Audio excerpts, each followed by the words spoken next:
My name's Mike Rollins, and I don't usually go looking for fights, but I finish the ones people start. I live about 20 miles outside of Durango, Colorado, tucked into the edge of the San Juan Mountains. I've got about 43 acres of forested land, a weathered little cabin that belonged to my granddad, and enough peace and quiet to keep an old Army sniper like me sane. After 22 years in the military and too many deployments to name, all I wanted was to come home, breathe clean air, and live out my days doing what I love. Hunting, guiding, and being left the hell alone. But the folks over at High Pines Estates didn't see it that way. See, when I moved back out here for good, High Pines hadn't even existed yet. It was all timberland, trails, and deer runs. Then, a few years back, some developer from California bought up a chunk of land and slapped a luxury-gated community on it like a tick on a hound. Suddenly, there were pastel-colored mansions with wraparound porches, golf carts instead of pickups, and Karens yelling about trail etiquette like they were park rangers. At first, I didn't care. Live and let live, right? Wrong. The problems started the day I was sighting in a new scope behind my cabin. Standard procedure. I'd set up a safe target berm, double-checked the line of fire, and was using a suppressor. Legal, quiet, safe. It wasn't even that loud, just a few pops echoing into the trees. But about 30 minutes later, I heard tires crunching on gravel. I looked up and saw something I hadn't seen before. A little HOA security golf cart wobbling down my private road like it belonged there. Out stepped a woman with sharp sunglasses, a clipboard, and a haircut that looked like it could slice drywall. "Excuse me," she said, her nose wrinkling like I'd personally offended her. "Are you the property owner here?" I nodded, keeping my hands loose at my sides. "I am. Can I help you?" She pulled out a sheet of paper, one of those obnoxious HOA violation notices. Except I wasn't in their HOA. Never signed anything, never paid dues. My land wasn't even inside their gated nonsense. "There have been multiple complaints of gunfire from this direction," she said, trying to look past me at my cabin. "You're alarming our residents. This is a residential area." "No, ma'am," I said calmly. "This is my land. Zoned for mixed use. Hunting's permitted, and I've got a license and tags to prove it." She sniffed, as if licenses were beneath her. "Regardless, we expect community members to uphold safety standards." "I'm not in your community," I said. "And you're trespassing. Please leave." She didn't like that one bit. She gave me a long look, the kind of look a cat gives a dog before it hisses, and then she huffed back to her little cart, muttering something about formal complaints. I should have known that wasn't the end of it. Over the next week, I started finding letters in my mailbox, thick envelopes with the High Pines Estates logo and that same patronizing tone. "You are hereby advised to cease all firearm activity on or near community property. Multiple residents have reported feeling endangered by loud noises consistent with gunshots. Failure to comply will result in formal complaints to the county sheriff and local authorities. Each one more aggressive than the last." I wrote back, short, polite, and direct. "I'm not in your HOA. This land is private. Please stop harassing me." Didn't matter. The letters kept coming. Then came a cease and desist order, not a real one, just something dressed up to look official. They accused me of endangering hikers on the Ridgeback Trail, saying my shooting was reckless and a threat to community wellness. That's when it hit me. This wasn't about noise. This was about control.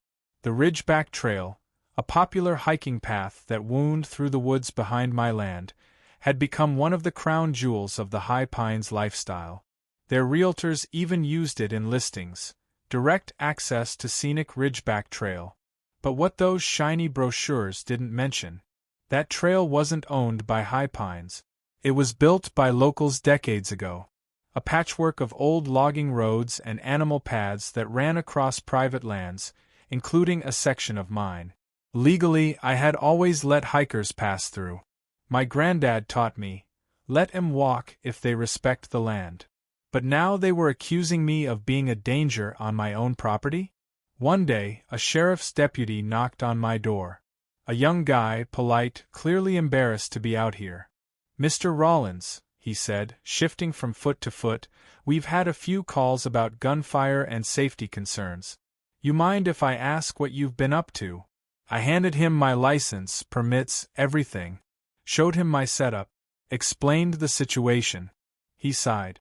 "You're fine, sir. Nothing illegal here. But the HOA's been filing complaints almost daily. Might wanna lay low for a while." "Lay low?" I raised an eyebrow. "For doing what I've done here for 30 years?" He just shrugged. "I hear you, sir. Just passing the message." I nodded, but inside I was fuming. The final straw came on a cold March morning. Snow still hugged the tops of the pines, and a group of hunters I'd been guiding had just left. I was cleaning my gear when I saw a new envelope nailed to the fence post at the edge of my driveway. A violation notice. This one demanding $10,000 in safety restitution for reckless firearm usage that endangered community members. They claimed a group of hikers had heard gunfire and felt threatened. Funny thing? I hadn't even fired a shot that day. The only loud noise had been a damn woodpecker hammering a tree stump. This time, they weren't just being annoying. They were making it personal. They were trying to shame me, bankrupt me, run me out. I remember just staring at that letter in my hand. Wind in the trees. The faint smell of pine and snow. My pulse steady but cold. Calm. I didn't get mad. I didn't yell. I just whispered to myself. "Okay. You want to play games? Let's play." After that last bogus fine, I stopped answering the letters. I didn't call. Didn't argue. Didn't even acknowledge it. They wanted to break me. But they forgot one thing. I've been hunted before, by people a lot more dangerous than a suburban HOA president named Carol. I wasn't going to break. I was going to bury them. But before that, I had to understand just how deep this rabbit hole went. So I started digging. I drove into town and had a coffee with my old buddy Ray Martinez, who works in the county land records office. Retired wildland firefighter, straight shooter. "Hey, Ray," I said, sliding into the booth beside him. "What do you know about the land behind Ridgeback Trail? The section that climbs toward Copper Ridge?" Ray furrowed his brow and scratched the edge of his ball cap. "You mean the old Stewart land?" I nodded. "That's the one." "Well," he said, leaning in, "old Hank Stewart passed about 2 months ago. No kids. No, far as I know. Whole parcels tied up in probate court." That perked me up. "How many acres we talkin'?" I asked. Ray gave me a slow grin. "'Bout 112, last I checked. Most of it's straight wilderness. And guess what's cuttin' right through the east side?" "The Ridgeback Trail," I said, my voice calm but buzzing under the surface. "Yup," Ray nodded. "Trail ain't ever been official. It's just been used so long, folks think it's public. But it's all private parcels. Stewart's land, especially." That was all I needed to hear. That night, I sat on my porch with a beer in one hand and my phone in the other. I made some calls. First, my financial guy. How fast can I liquidate my Roth IRA? Then, an old army buddy who now worked in real estate. I need a lawyer who knows Colorado land law. Quiet type. Lastly, I sold my backup truck. The '05 Silverado I barely drove anymore. Every penny counted. Within 3 weeks, I was sitting across from a probate court attorney signing papers. The land was mine. Quiet deal. No public record alerts, no fanfare. And most importantly, no notice to the HOA. A few days later, I took a walk up the newly acquired ridge. It was everything I remembered from boyhood. Dense pine forest. Game trails crisscrossing like veins. Granite outcroppings overlooking the valley. And the Ridgeback Trail, worn into the earth from decades of boots and trekking poles, cutting right through the middle. I pulled a thick canvas sack from my pack. Inside, a dozen freshly printed, private property, no trespassing, trail closed signs. I posted them every 150 feet. A small part of me expected hikers to confront me. But they didn't. No one was around. The peace was eerie. Like the land itself knew something was about to change. 2 days later, the emails started coming in. The first was from Carol Denholm, HOA president. Subject: urgent. To whom it may concern, we have received multiple complaints regarding posted signs on Ridgeback Trail. These signs are distressing residents and may be in violation of local ordinances. Please remove them immediately to avoid formal action. I didn't reply. Then came the HOA's in-house attorney, someone named Brent. You are interfering with a well-established community trail, and we believe this constitutes a violation of public easement law. I knew better. There was no recorded easement. The trail existed out of old habit, not legal right. They had no claim. Still, they tried every trick in the book.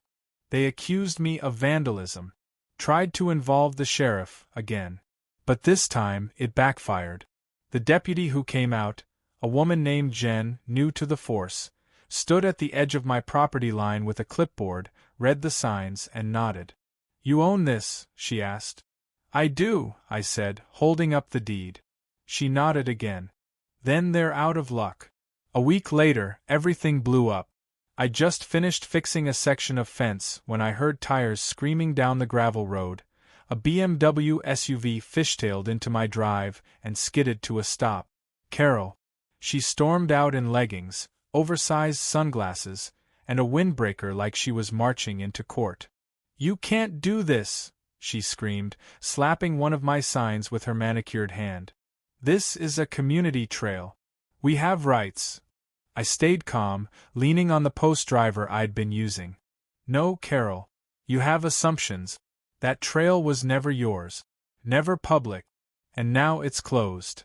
She turned red, like someone had flipped a switch inside her. You'll regret this, she hissed. You're going to tank this entire neighborhood. We paid for those homes based on access to that trail. I stepped toward her, not threatening, just firm. You messed with the wrong man, Carol. You tried to fine me 10 grand for something I didn't do. You trespassed. You harassed me. And now you're realizing you overplayed your hand. She started to say something else, but I cut her off. Your precious Ridgeback Trail? It's mine now. So are the deer paths, the streams, the overlooks your residents post on Instagram. All of it. Closed. Permanently. Carol stormed off, mumbling threats. But this time, she was the one retreating. 2 nights later, I sat by the fire, listening to the coyotes howling out near Copper Ridge. I sipped my whiskey slow, feeling the weight of years finally start to lift. For the first time in months, I felt in control. They wanted to punish me for using my land how I saw fit. So I punished them by taking something they never had the right to claim. And I wasn't done yet. I had plans. Big ones. It didn't take long for the fallout to hit High Pines Estates like a falling tree in a quiet forest. First came the Facebook rage. Some of the residents must have followed the signs up the trail and realized I wasn't bluffing. The High Pines neighborhood group lit up like a Christmas tree. Why is the Ridgeback Trail closed? My kids were crying after we saw those private property signs. Who did this? Wasn't this a community trail? Someone's abusing their rights. We need to fight this. Then someone leaked my name. Didn't bother me. I didn't hide. Let him know. Carol, of course, was front and center. She tried to spin the whole thing like I was some kind of unhinged maniac with a vendetta against community harmony. Posted a letter to the HOA page warning everyone not to engage with me directly, and that they were exploring legal options. But the more they pushed, the more their residents started to turn on them. Turns out, a lot of people had no idea the trail had never been officially public.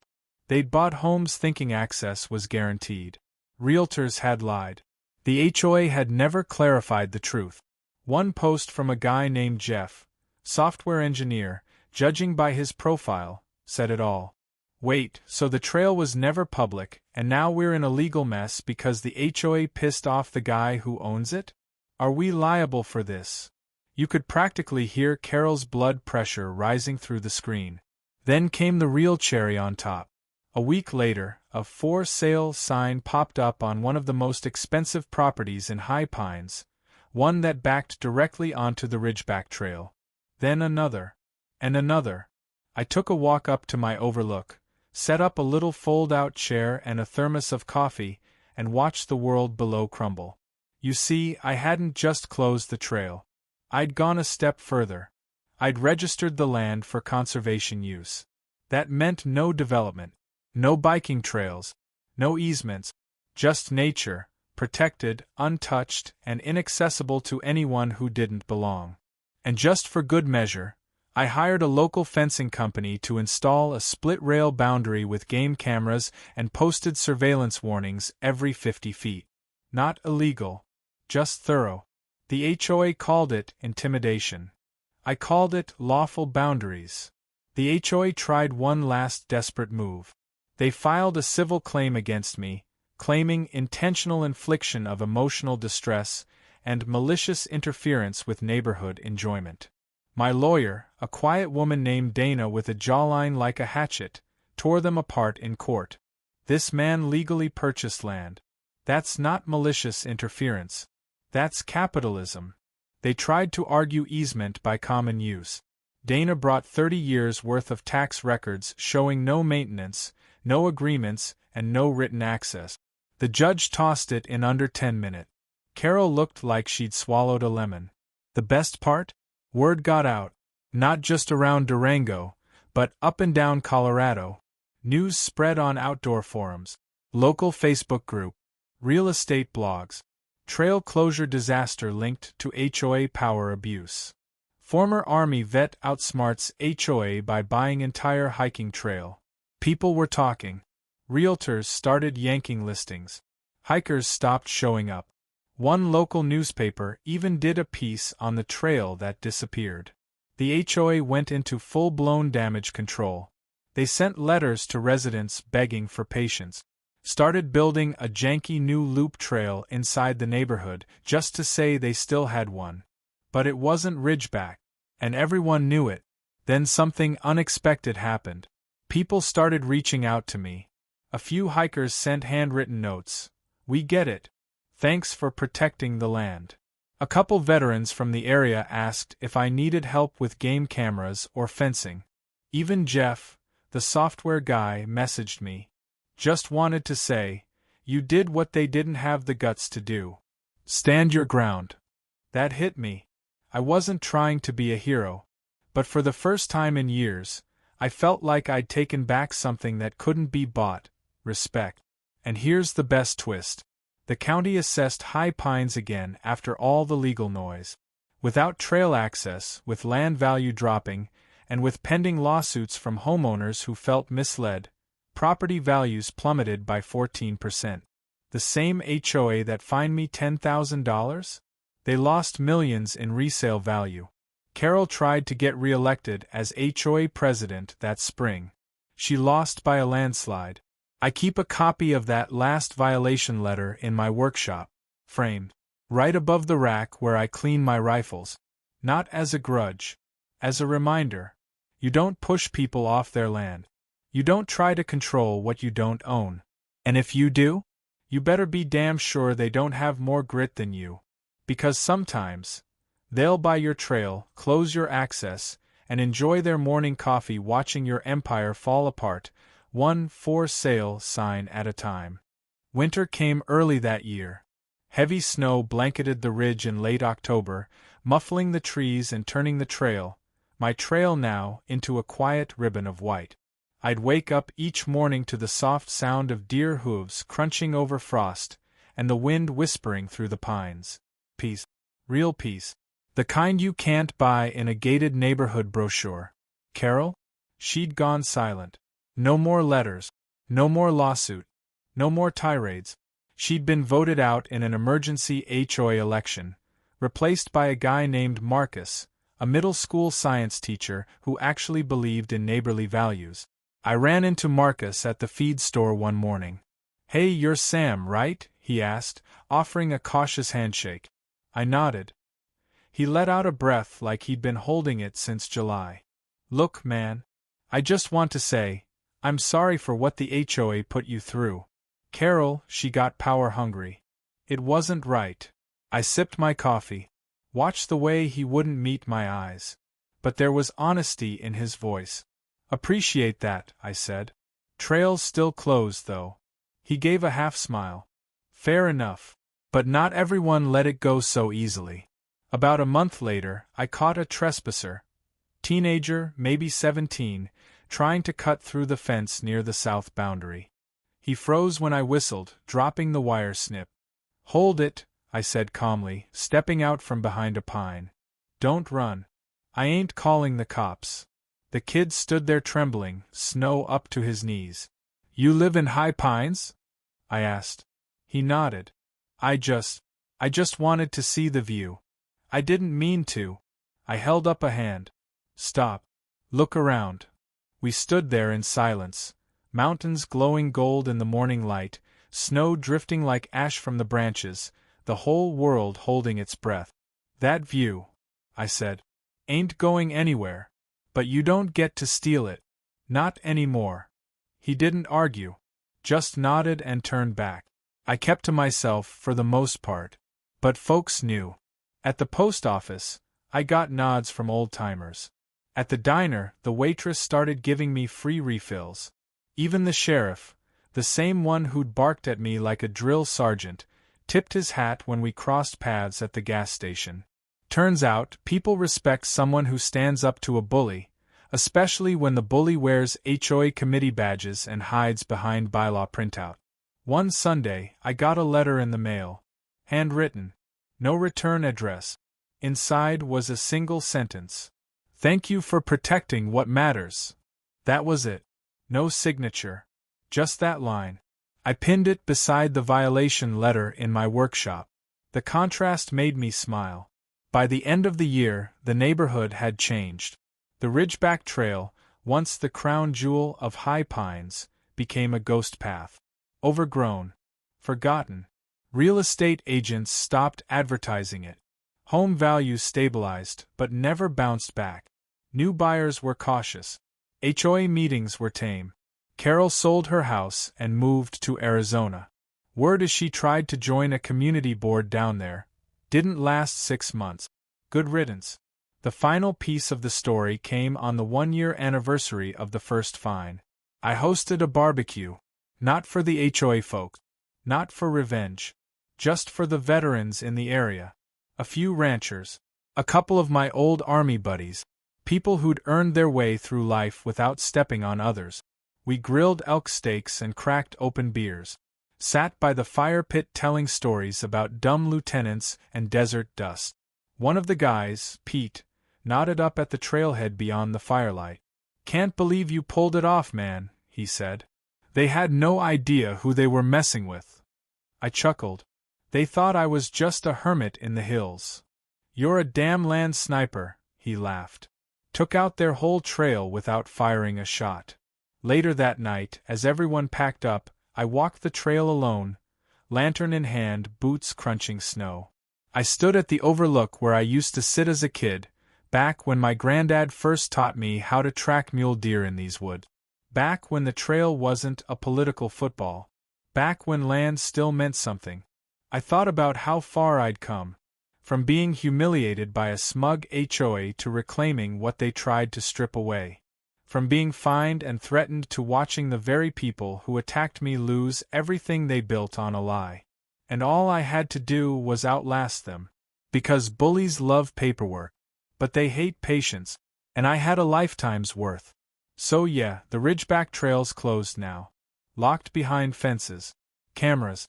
Barbed wire in places the HOA can't see. But what they'll never understand is, this was never about the trail. It was about respect, boundaries, freedom. And when someone tries to take those things from you, no matter how small the fight, you plant your feet, dig in, and remind them, this land doesn't belong to your HOA. It belongs to the people who bleed for it, protect it, and never forget what it stands for. And I'll die with my boots on before I let them take it from me again.